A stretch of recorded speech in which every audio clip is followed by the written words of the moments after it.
आने वाला समय फिर चुनाव का है भाई। प्रदेश की जनता देख रही है कि कौन उनके साथ दुख सुख की घड़ी में खड़ा, और चुन चुन कर मुख्यमंत्री जी से सवाल के जवाब मांगे जाएंगे 2024 में और 2025 में।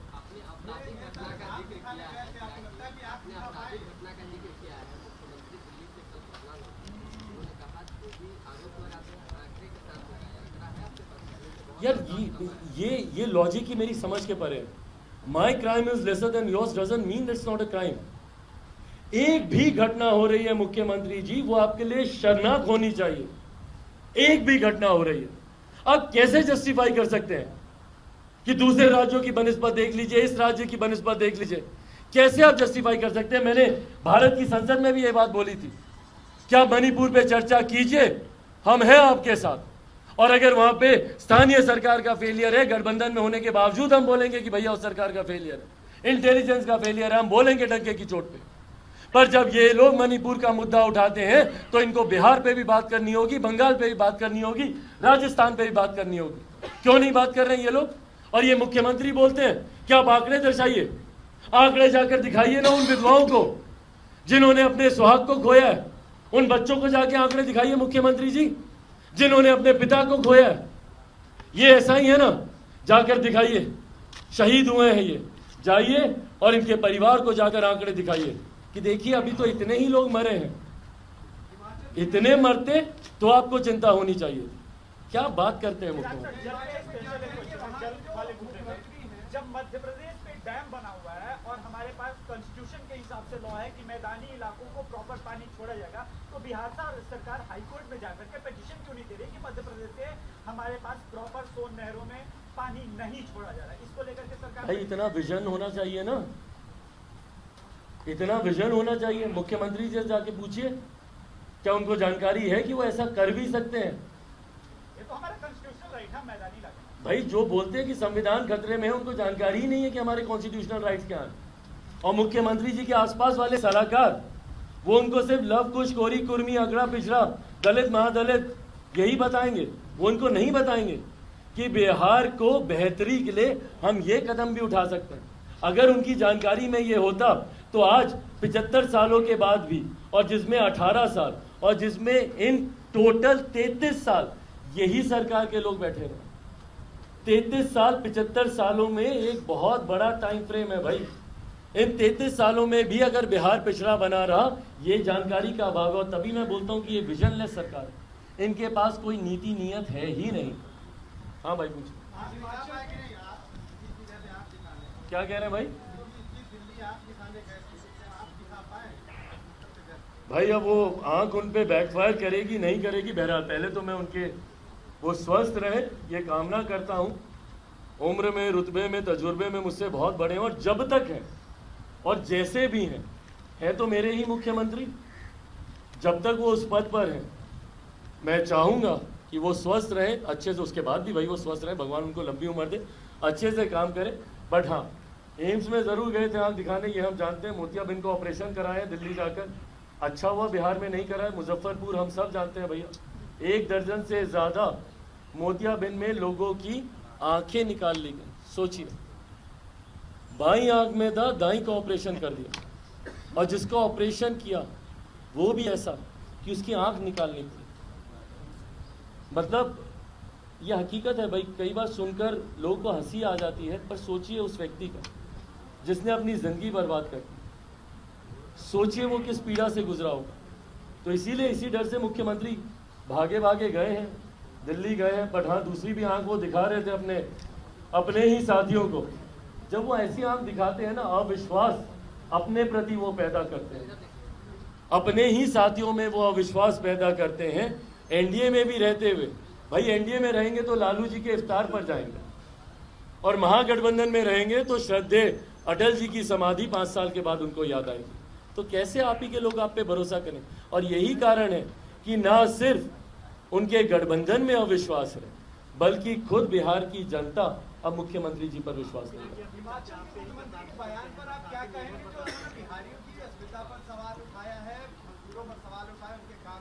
क्या क्या फिर से दोहराइए। बयान पर आप क्या कहेंगे? उन्होंने कहा कि जो आपदा हिमाचल में आई है और बताइए, ये सुनने के बाद मुख्यमंत्री खामोश है, खून नहीं खौलता इनका। आज प्रदेश का ही नहीं, दुनिया का कौन सा ऐसा कोना है जहां पर बिहारी अपना परचम ना लहरा रहे हो?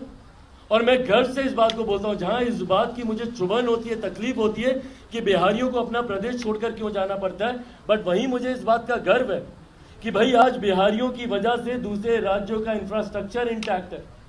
अगर बिहारी एक दिन दूसरे राज्यों में काम करना बंद कर दे तो वो राज्य रुक जाएंगे भाई। और राज्य ही नहीं, दुनिया के कोने ऐसे। अभी 4 दिन 5 दिन पहले हम दुबई में थे, वहां पे भी इंडियन डायस्पोरा की ही बैठक थी, और जिसमें एक अलग से बैठक बिहारी डायस्पोरा के साथ। वहां पर भी इस बात को हमने प्रमुखता से हमने रखने का काम किया कि भाई दुबई हो, लंदन हो, अमेरिका हो, अफ्रीकन कंट्रीज चले जाइए भैया, भरे पड़े हैं बिहारी वहां पर।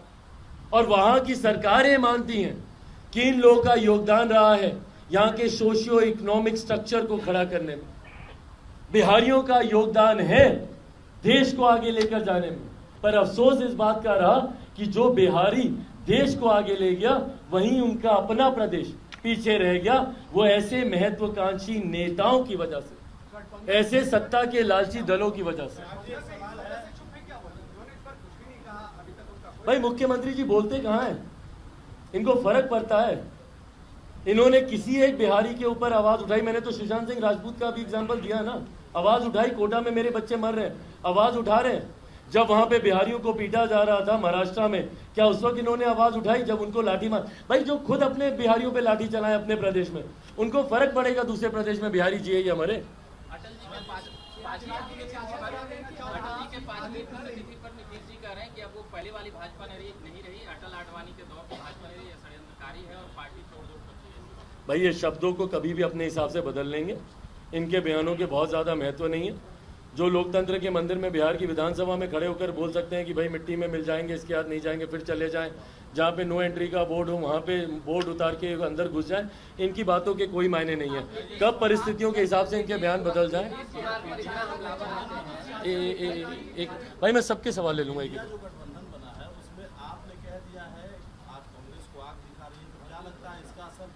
अब ये बताइए, यही हम बोलते हैं कि ऐसे महत्वाकांक्षी लोगों का ये गठबंधन है, ये ऐसा भानुमति का कुनबा है जो कि बनने से पहले ही ढहने लगता है। अभी तो भैया कुछ हुआ नहीं, चुनाव आते आते तक देखिएगा ना। अभी तो सिर्फ कांग्रेस के एक प्रवक्ता के एक बयान मात्र से सोचिए कितनी सुई की नोक पे ये गठबंधन टिका हुआ है। एक बयान मात्र से, वो भी दिल्ली जैसा एक छोटा सा राज्य जहां पे महज 7 लोकसभा की सीटें हैं, सिर्फ उस पर यह बयान दे देने से कि सारी सीटों पर कांग्रेस लड़ेगी, तुरंत बयान आ जाता है इनके गठबंधन के घटक साथी का कि फिर हम लोग भी अपना रास्ता अलग देखेंगे। तो अभी तो ये शुरुआत है, अभी चुनाव आते आते तक देखिएगा भाई, एक दूसरे के खिलाफ राजनीति कर कर ही ये दल बड़े हुए हैं। नहीं संभव है इन लोग का एक दूसरे के साथ आना। लिटरली कई ऐसे राज्य हैं जहां पे लोग एक दूसरे के खून के प्यासे, बंगाल में चले जाइए, एक दूसरे के कार्यकर्ताओं की हत्या ये लोग करते हैं, और उसके बाद एक मंच पर ये लोग जाएंगे, नहीं संभव। भाई बस लोकसभा आने दीजिए।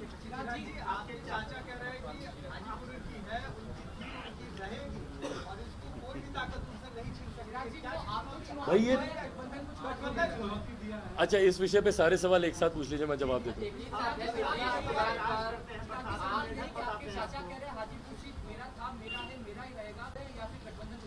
और इस विषय पर सवाल,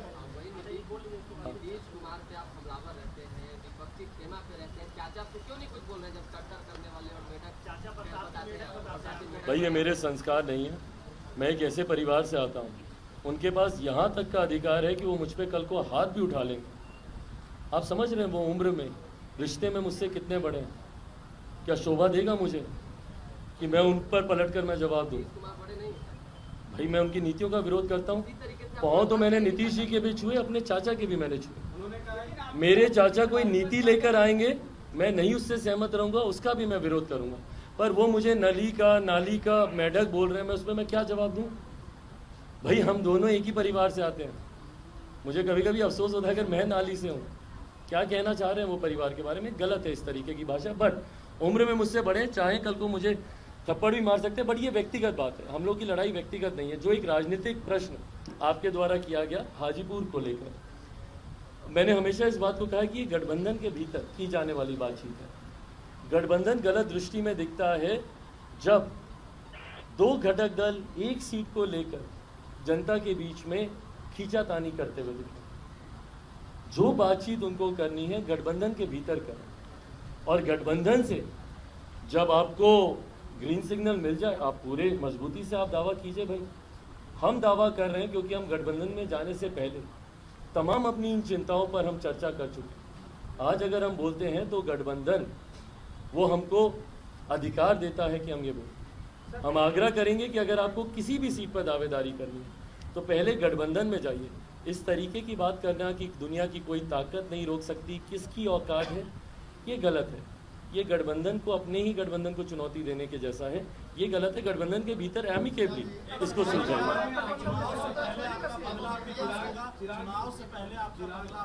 अरे प्रभु, बंगले की अगर लड़ाई होती तो हम गठबंधन से अलग होते, उस वक्त भी नतमस्तक हो जाते, बंगला मंत्रालय सब रहता।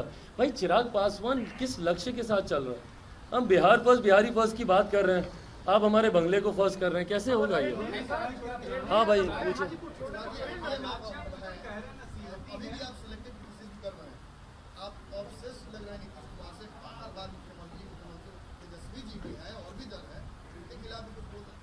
भाई जब वो खुद ही नहीं बोल पा रहे गठबंधन में रहकर, तो हम क्या बोले उनके बारे में? जब वो खुद ही नहीं, हमको कोई दिक्कत नहीं है भाई। जब वो बोलने की हैसियत में आएंगे हम उनके बारे में भी बोलेंगे।